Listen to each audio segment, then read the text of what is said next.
and that you do that, you achieve that through contentment. He continues on in this thought here in chapter 5, this thought of contentment. And as Solomon is reviewing his life, looking at the life that he's lived and the challenges he's had, and the things that he's seen as a king over Israel, knowing so many people and being responsible for so many things, he makes several observations regarding contentment in this passage. And what we're going to see is that when we come to a place of contentment in our own lives, it brings great clarity to us. That when you're able to be content at the state of your life, that things just become so clear.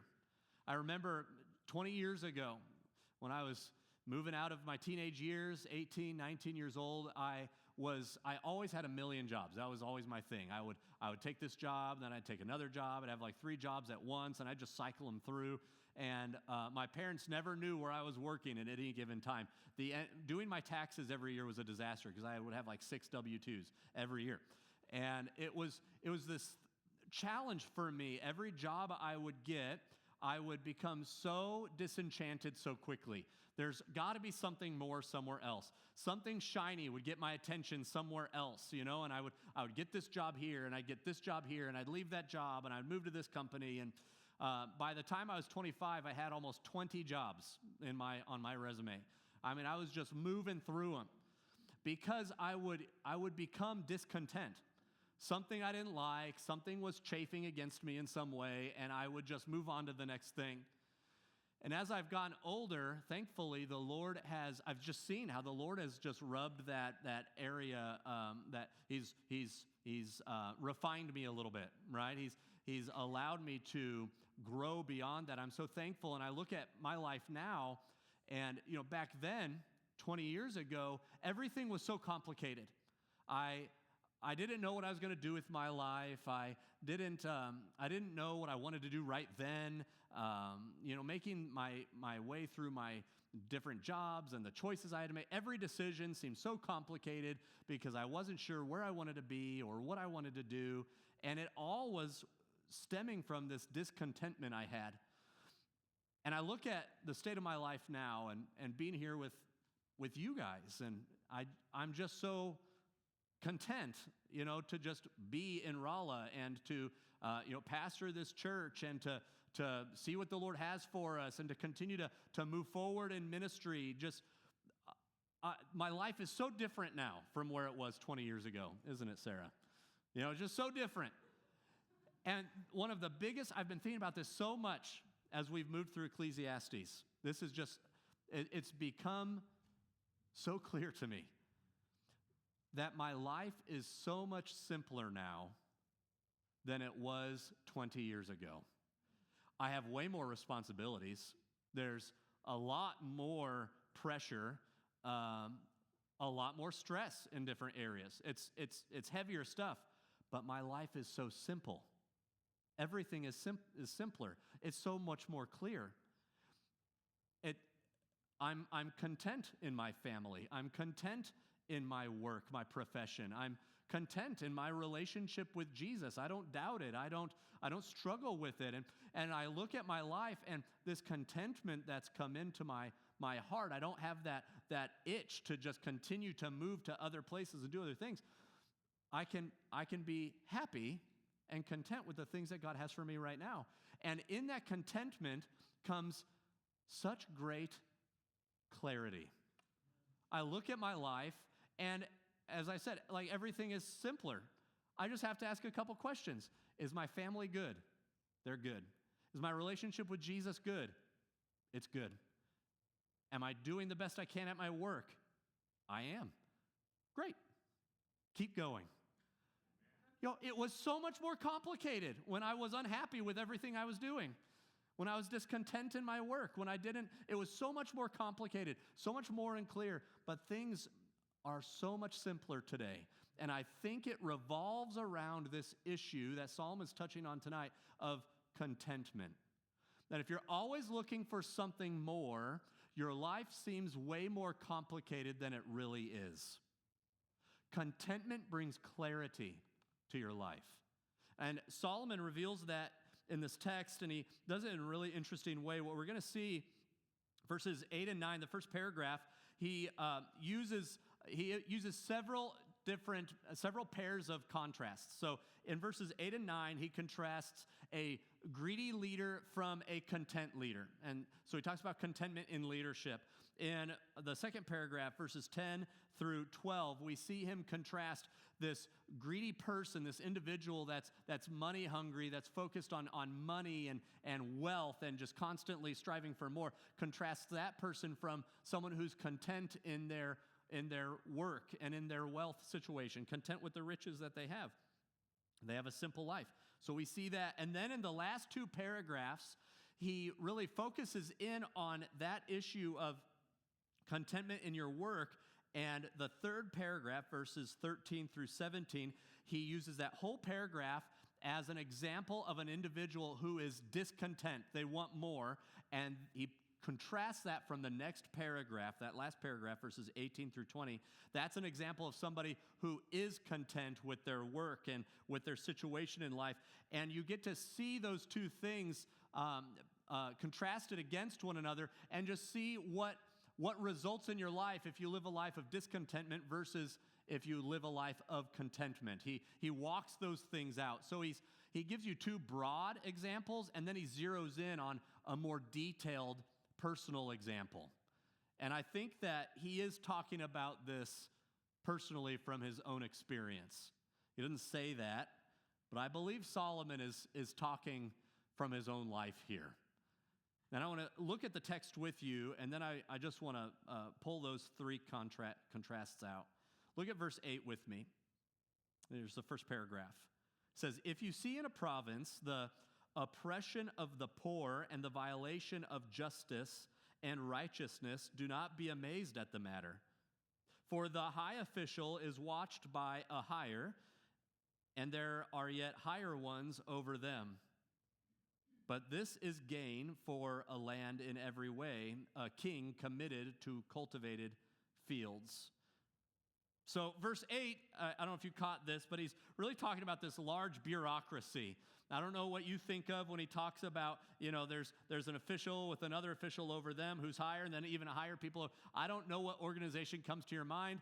I was enlisted in the Army, so I immediately think military. What a huge bureaucracy that is. Everybody's reporting to somebody, and nobody's responsible for anything. It's like, what a frustration that is. It is a disaster. It's too big of a bureaucracy. Who loves dealing with bureaucracy? Nobody, right? Okay, good. No hands. There's maybe a bureaucrat hiding in the room here, and they're like, "Oh no, don't raise my hand." It's so frustrating. And he says here, don't be surprised when you look at somewhere, when you look at a province, when you look at something and you see injustice and a lack of righteousness. Don't be surprised and caught off guard when you see a leader who isn't pursuing justice and righteousness the way that you think they should. Just don't be surprised by that. Because they're reporting to somebody who's reporting to somebody else who's reporting to somebody else. And it's that issue of constantly passing the buck. And really what he's pointing to here is an issue of discontentment in leadership. That leaders who get on the ladder of leadership, they're constantly looking up the ladder, striving for that next rung to grab a hold of. And they don't care about the responsibilities they have now. They just want what's next. And there's an issue in the life of a leader. So for all of you leaders in the room tonight, you need to listen to this. That when you are so focused on trying to get to the next level, you're not going to accomplish what you're called to do right now. You got to be focused on what the Lord has given you now. Be content in the little things so that Jesus can give you the bigger things. I wish I knew that better when I was 19 years old. I had to learn the hard way. I don't know about you guys. I had to learn the hard way. But then he contrasts that with verse 9. It says, "But this is gain for the land in every way." That stuck out to me. I underlined that. Every way. A king who's committed to cultivated fields. You say, "Lance, what on earth is he talking about?" Look at how that's contrasted from the leaders he was talking about before.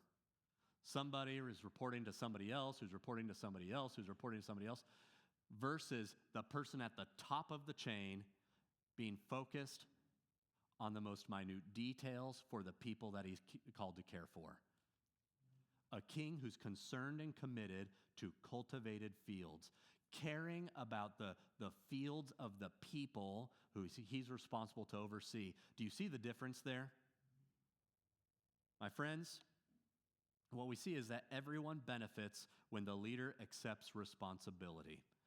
Everyone benefits when the leader accepts responsibility. When leaders pass the buck, their people suffer. When you have a leader, or when you are a leader who's constantly diverting responsibility up the chain of command. Oh, that's not me. Oh, that's out of my lane. Oh, I'm not responsible for that. You better talk to so-and-so. Oh, we'll shoot that up the chain of command. And they never take responsibility for anything they're supposed to do. Everybody under their care suffers, because nothing ever gets done. Some of you right now are like, boy, he must have been at work with me today. I wasn't. It's just a very common thing. That's why Solomon says, don't be surprised when you see this. This is where justice isn't achieved. This is where sinful things and unrighteousness take place in the workplace, because the leader is not taking care of their responsibilities. They're letting things go. We see problems that are delayed. There's no solution to them. Their problems are delayed or ignored. You bring a problem to your boss and they say, okay, yeah, we'll get to it. But they're so focused on getting their promotion, getting their spot in the parking lot, getting their corner office, that they don't really care about the problems you bring to them, even though they're your direct supervisor. They're passing the buck. See, when leaders pass the buck, their people suffer. Your problems are delayed or ignored, and people fall through the cracks. We've probably all been there at different points in our lives. Fall through the cracks. Your leader's not caring for you the way that they ought to. But we see, in contrast, that when leaders embrace their responsibilities, their people thrive. You see, if you're always looking for more as a leader, if you're never content with the amount of leadership that the Lord has entrusted you with right now, if you're not content with that, you're always going to be looking for more. And if you're always looking for more, you're never looking after your people. And that's the ultimate job of a leader, is to care for the people that the Lord has entrusted you with. You have responsibility as a leader. So when leaders embrace their responsibilities, their people thrive. If a leader is content in their position, they will care for their people. A king will be committed to cultivated fields. He'll care if his people have food. But a king who always just wants more land, a king who always just wants to conquer their neighbor, who's competing with the Joneses, he doesn't care what his people are eating. Do you see the difference? There's a contrast here.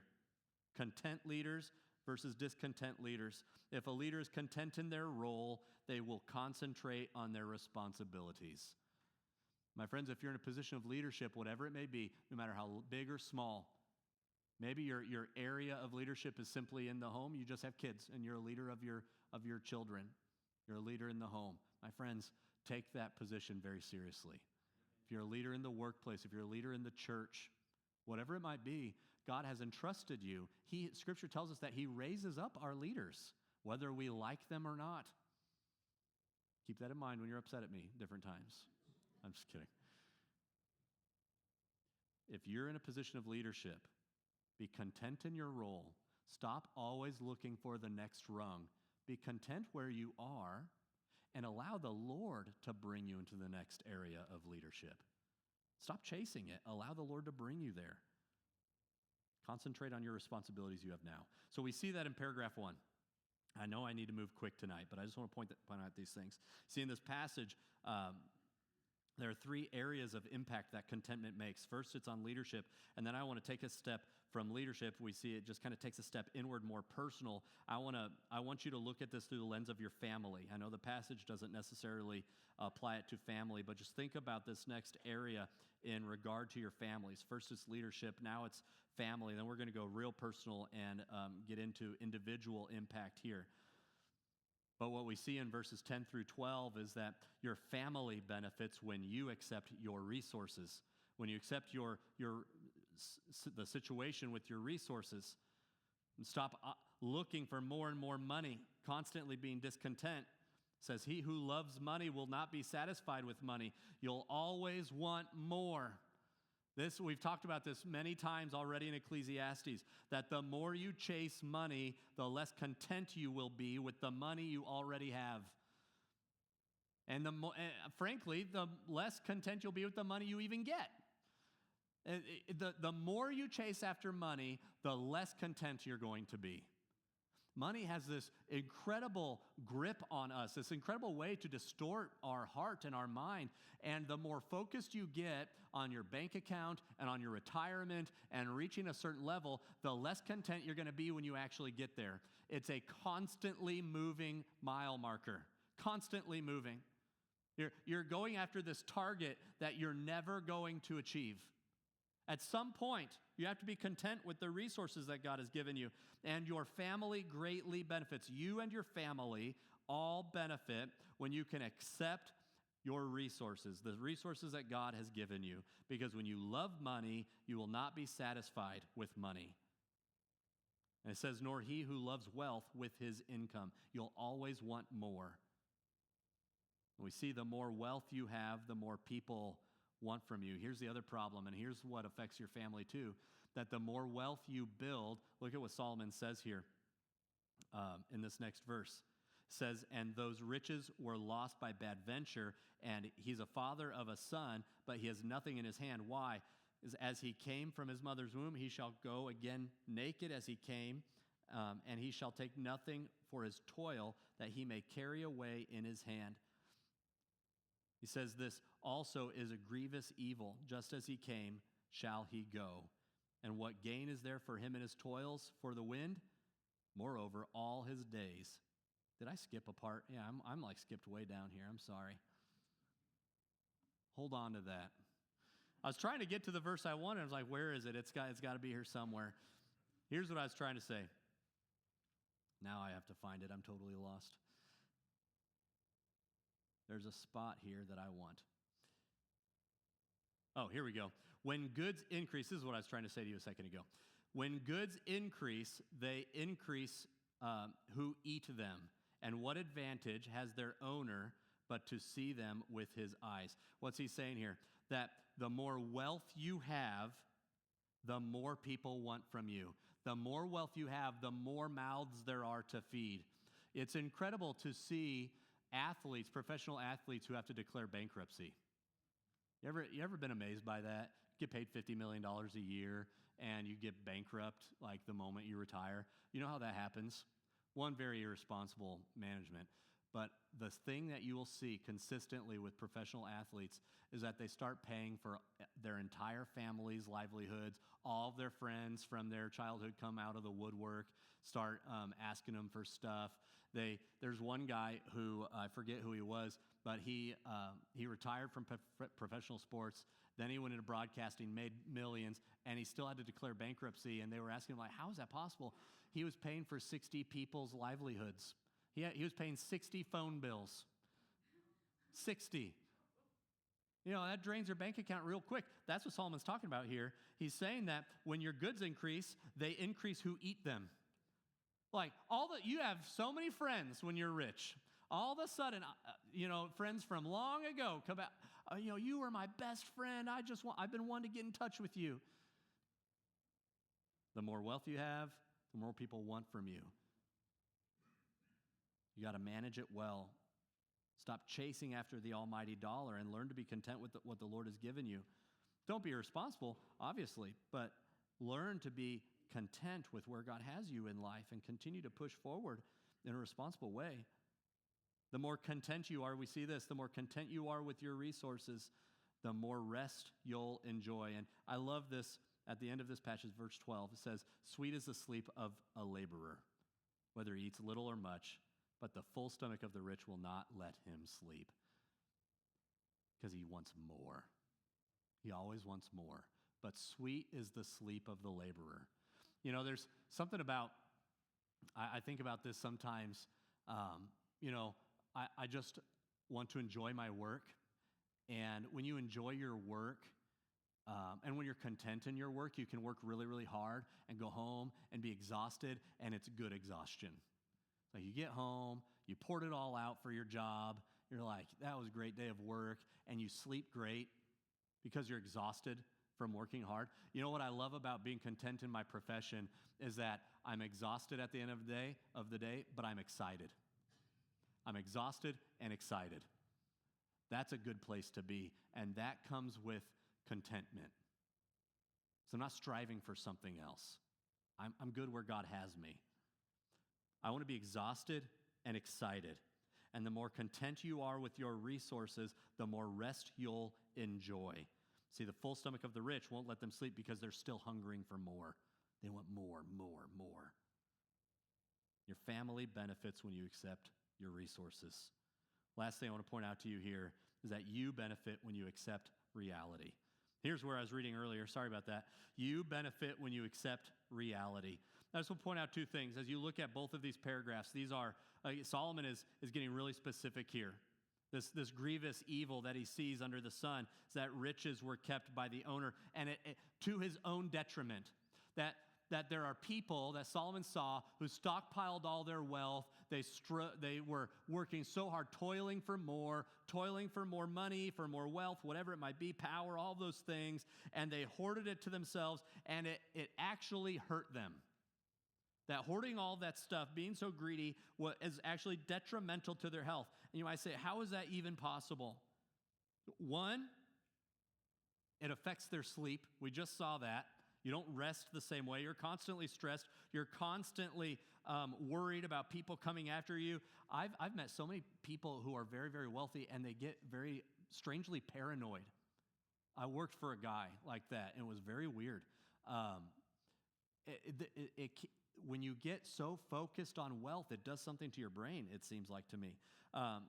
So what we see is that being money hungry is actually hazardous to your health.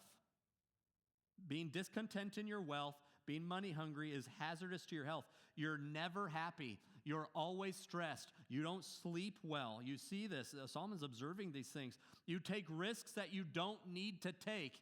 And that's what happens here. It says that this individual lost all of his great wealth.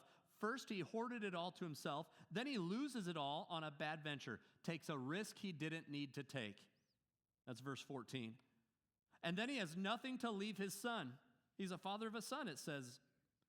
But he has nothing in his hand. And then at the very end, if you skip all the way down, it says, all his days he eats in darkness and in much vexation and sickness and anger. What a terrible situation to be in. Doesn't that sound depressing? He eats in darkness and vexation and anger. See, when you allow this discontentment to take hold of your heart and your mind, you're never able to see the bright side. You're never able to, well, you can't be content, obviously, and you are overcome by this pessimism, this paranoia. Yeah, everything's dark, everything's gloomy, everyone's coming after you. There's this great vexation that comes over you. It affects your health, it affects your heart, it affects your relationships, your family. Never happy. On the contrary, if you can learn to be content where you are right now, if you can accept your lot in life, that will be the best legacy that you can leave. You might think you need to reach a certain mark in your bank account to leave a legacy to your family. My friends, if you can accept your lot in life, and I see that here in verse 19, all the way down in verse 19, he talks about this individual who's content, who's able to eat and drink and find enjoyment in all their toil. Verse 19, it says that it is good to accept his lot and rejoice in his toil. Now that's contentment, and isn't it? Accept your lot and find enjoyment in the toil that the Lord, the work that God has given you. I see that as a direct contrast from verse 14. Verse 19 is the exact opposite of verse 14, where this individual who's hoarded all their wealth loses everything on a risky venture, a risk they didn't need to take because they felt that drive for more. Now here's an individual, on the other hand, who's just plugging away. Just happy to wake up in the morning, thankful to go to work. accepted their lot. This is what God's called me to do. Just thankful to be able to work and make a living. See, being content with your lot in life is the best legacy you can leave. Why? Verse 18 says, you enjoy your work. You're obviously much happier. You're not miserable all the time. You enjoy it. In fact, the scripture says here that a person like this rejoices in their work. They rejoice in their labor. It's a gift. God has gifted me to do this, and I bring it to the Lord as a sacrifice. Not only that, but you build an inheritance for your family and your kids because you're not taking all these risks you don't need to take. You're not losing everything and on things that you shouldn't be involved with. You're building something for your family. And verse 20 ends like this. It says, for he will not much remember the days of his life because God keeps him occupied with joy in his heart. Why is this a great legacy? Because your heart is full of joy and you're always looking forward. He says he doesn't even remember the things. He doesn't even remember the past, doesn't even remember the days. He's excited about the future. This guy, instead of eating in darkness and anger, he's just stoked about what's coming next. He sounds like a great guy in that last paragraph. Someone that'd be fun to hang out with. Just super, super happy.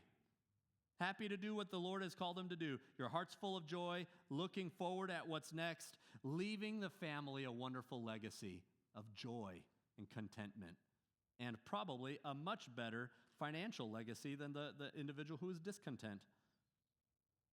And I think that last paragraph, worship team, if you want to help me, I think the last paragraph really just touches on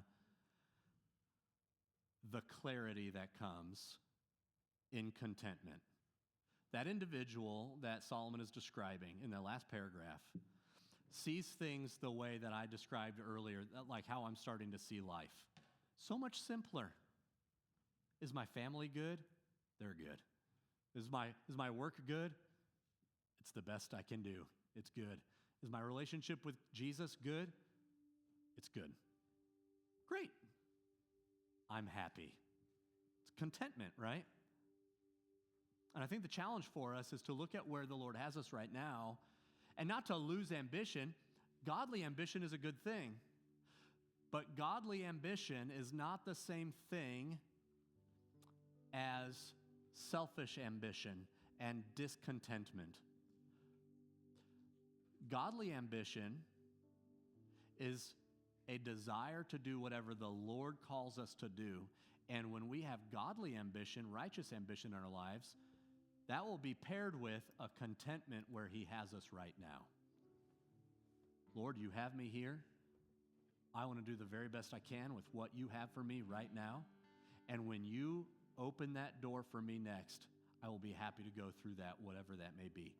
Lord, thank you for having me here. I think some of you need to pray that prayer tonight. I think there's probably some folks in the room here tonight that just need to have that conversation with the Lord. As the worship team leads us through the song, it's going to be my challenge for you. If there's an area of your life that you're struggling with discontentment, then you, just from right where you are tonight, you need to just have that conversation with the Lord. It's like, God, I've been discontent. I'm so sorry. Will you forgive me? And will you help me to rejoice in the labor you have for me right now? Will you help me to accept my lot in life, Lord? I think that's our challenge tonight. Will you stand with me? So maybe you've struggled.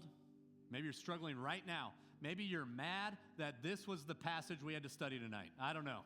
I don't know where you find yourself.